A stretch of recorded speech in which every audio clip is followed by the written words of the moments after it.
உங்கள் திருவடி அநேக கோடி வந்தனங்கள் செய்தேன் சுவாமி.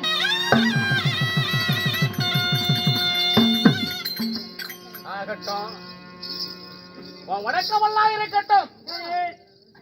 சாமி போயா, 3 ஆண்டு காலமாக எனக்கு சேர வேண்டிய ஏன் சுங்கவரி செலுத்தல?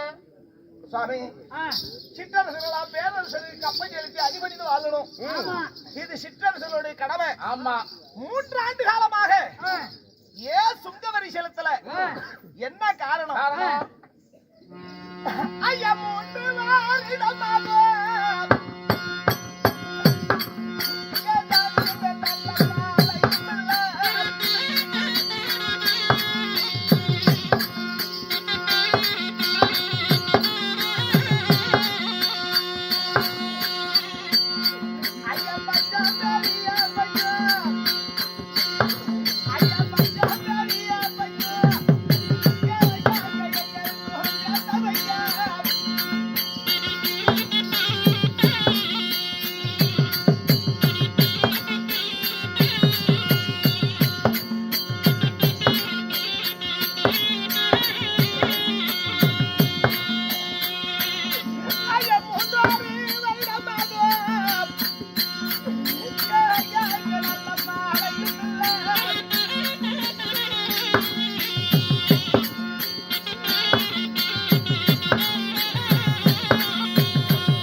எங்களுடைய நாட்டுல மழை இல்ல, பஞ்சம், பட்டினி, வேளாண்மை விளைச்சல்கள் இல்ல. அதனால உங்களுக்கு சுங்கவரி செலுத்த முடியாது போய்விட்டது. உண்டா போலவே எல்லா சிற்றரசர்களும் நீ சொல்லும் பதிலவே சொன்னா எனக்கு சேர வேண்டிய சுங்கவரி எப்படி சேரும்? இதெல்லாம் பதில் அல்ல.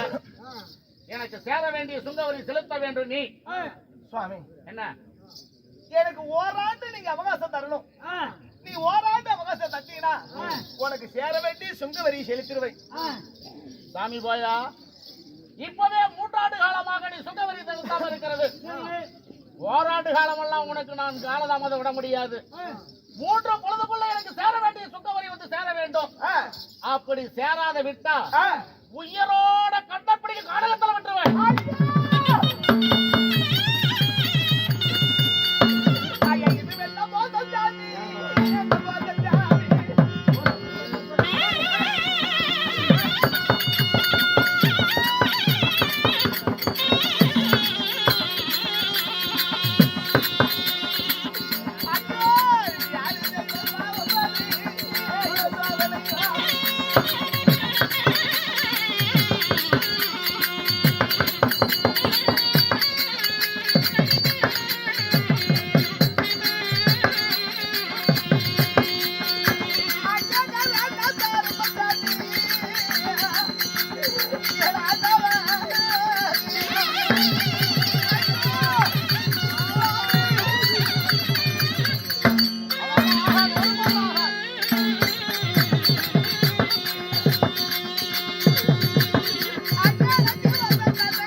தண்டனை. ஆமா 3 நாளைக்குள்ள கற்பத்தை செலுத்தாவிட்டால் உயிரோடு கண்களை பிடிக்க காலத்தில விட்டு விடுவேன். சுவாமி உண்மைதான். இருந்தாலும் இந்த 3 தினத்துக்குள்ள உனக்கு சேர வேண்டிய சுங்க வரிய சரி நான் செலுத்த ஏற்பாடு செய்கிறேன் சுவாமி. ஆகட்டும். சீக்கிரமாக எனக்கு சேர வேண்டிய சுங்கவரி கஜானாவுக்கு வந்து சேரணும். இல்ல நிச்சயம் நான் கொடுத்த தண்டனையை நிறைவேற்றுவேன். சீக்கிரம் உண்டான ஏற்பாடு செய். போய் வருகிறேன்.